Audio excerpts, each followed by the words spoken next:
29 नवंबर 2021 को गर्दनीबाग से जो है महाआंदोलन होगा। नियुक्ति पत्र के लिए वितरण करने की तिथि तय होने तक शिक्षक अभ्यर्थी करेंगे अनिश्चितकालीन आंदोलन।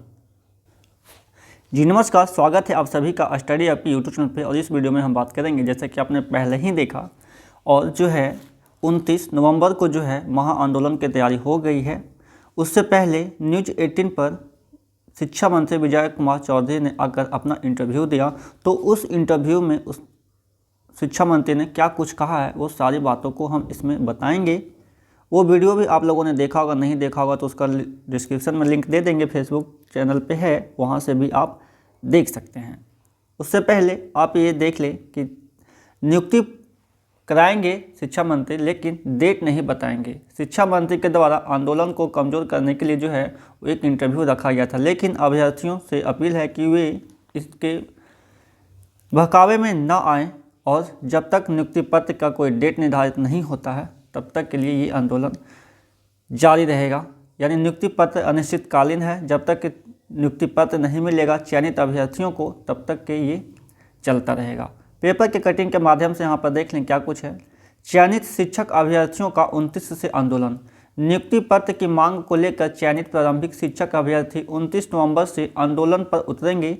शिक्षक अभ्यर्थी सौरभ कुमार ने बताया कि राज्य भर के तमाम चयनित प्रारंभिक शिक्षक अभ्यर्थियों का आह्वान किया गया है कि 29 नवंबर से यहाँ गर्दनीबाग स्थित धरना स्थल पर शुरू होने वाले आंदोलन में शामिल होने के लिए पटना पहुँचे। जब तक नियुक्ति पत्र नहीं मिलेगा तब तक आंदोलन चलता रहेगा। आखिर शिक्षा मंत्री का भी बयान यही रहता है कि शीघ्र नियुक्ति पत्र मिलेगा। शीघ्र का मतलब होता है 2019 से 2021 लास्ट हो चुका है, 2022 आने वाला है और अब तक नियुक्ति पत्र नहीं मिला है। आखिर इसके बीच में जितने भी अड़चनें आई हो ठीक है, लेकिन समय लगा, लेकिन नियुक्ति पत्र फाइनल प्रक्रिया अभी तक नहीं हो पाया है।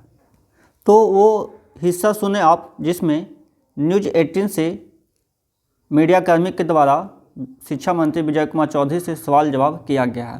तो यहाँ पे मीडियाकर्मी बताते हैं कि बिहार में 94,000 सीटों पर शिक्षक बहाली प्रक्रिया लगातार जारी है। इस बीच जो चयनित छात्र वह लगातार आंदोलन की चेतावनी दे रहे थे और आखिरकार उन्होंने 29 नवंबर से आंदोलन का बिगुल फूंक दिया है।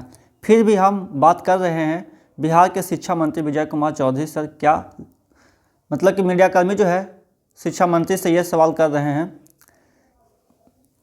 कि क्या लग रहा है जो शिक्षक बहाली प्रक्रिया है वह पूरी नहीं हुई है, फिर से अब वह लोग 29 नवंबर से आंदोलन करें हमें। तो उसके बाद जो है शिक्षा मंत्री बोलते हैं कि हमें तो दो बात आती है, पहले तो आंदोलन की आवश्यकता ही नहीं है क्योंकि यह पूरा बिहार जान रहा है यह नियुक्ति प्रक्रिया तो न्यायिक पेच में फंसी हुई थी और सरकार ने कितना प्रैक्टिकली सक्रियता से उच्च न्यायिक अड़चनों को दूर करके सब लोग देख रहे हैं। अभ्यर्थी जान रहे हैं कि हम लोग लगातार और पूरी तेज़ी से कार्रवाई कर रहे थे। बीच में पंचायत चुनाव आ गया और पिछले 1-1.5 महीने से जब से यह कार्रवाई रुकी है हम लोग लगातार प्रयास कर रहे हैं और हम लोगों ने विभाग की तरफ से चुनाव आयोग से इजाज़त भी मांगी थी, जो इजाज़त नहीं मिली, और जब इजाज़त नहीं मिली तो करना उचित नहीं था। और अब जो पंचायत चुनाव की प्रक्रिया पूरी हो रही है, अब हमको लगता है 10 दिन में पूरा हो ही जाएगा। 10 से 15 दिनों में तो सब जानते ही हैं कि पंचायत चुनाव की प्रक्रिया पूरी होते ही नियुक्ति की बची हुई प्रक्रिया पूरी कर ली जाएगी।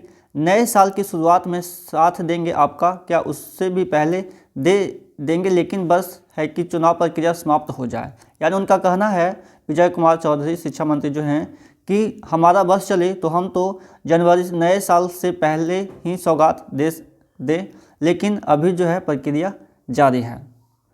हमारे जो शेष नियोजन इकाई हैं वह प्रक्रिया पूरी कर ले, फिर हम तो जल्द से जल्द देने के पक्षधर हैं। और हमें यह लगता है कि जो हमारे इस तरह के अभ्यर्थी हैं, हम आपके माध्यम से उनसे यह अपील भी करना चाहते हैं। यानी शिक्षा मंत्री जो है मीडियाकर्मी से बोल रहे हैं कि हम तो अपील करना चाहते हैं कि इन सब तरह की बातों के शिकार वह न बने, क्योंकि कोई परिस्थिति में तो परिवर्तन आया नहीं है। हम लोग पिछले 1.5 से 2 महीने से बता रहे हैं कि भाई यह चुनाव की प्रक्रिया समाप्त होगी, फिर नियुक्ति की प्रक्रिया प्रारंभ होगी। बीच में पूरा करने के लिए हम लोगों ने चुनाव आयोग से इजाज़त मांगी, इजाज़त नहीं मिली, इसलिए नहीं हो पाई। तो इस बीच में इस तरह की बातें असली अभ्यर्थी जानते हैं वह सारी बात समझ रहे हैं। यह बीच में कुछ लोगों को लगता है कि कोई शायद उनका अपना एजेंडा होगा, तो हम तो उसको नहीं रोक सकते हैं, लेकिन चुनाव आयोग ने इजाज़त नहीं दी है तो हम उसको कैसे तोड़ सकते हैं। आपने ऐड किया होगा कि जिसमें पाएंगे कि हमें तो करेंगे, क्योंकि यह चुनाव प्रक्रिया पूरी होती है, जैसे बाकी रहता है कभी विचलित हो जाते हैं। इसलिए मतलब कि विजय कुमार चौधरी बोल रहे हैं कि बीच बीच में जो है चुनाव प्रक्रिया आ जाता है तो अभ्यर्थी जो है वो विचलित हो जाते हैं। इसलिए अभी तत्काल हमको बहुत प्रासंगिक नहीं लगता, क्योंकि उसमें थोड़ी देरी हो सकती है। लेकिन अभी इनको हड़बड़ी है, यानी शिक्षा मंत्री बोल रहे हैं छात्रों से मीडियाकर्मी के द्वारा हो रही है। उनसे पूछिए कि जब मामला न्यायालय में फंसा था, इस बीच में लगता है कुछ लोगों को लगा जो सब काम सरकार अपने मन से कर रही है, तो उनकी कोई प्रासंगिकता भी नहीं है। जनवरी में कुछ निश्चित रूप से जारी किया, उससे पहले अगर संभव हो पाएगा तो जो है हम नियुक्ति पत्र दे देंगे। अगर संभव हो पाएगा तो उससे पहले हो जाएगा, उसके बाद साथ में चलेंगे और जितने भी हैं हम सबको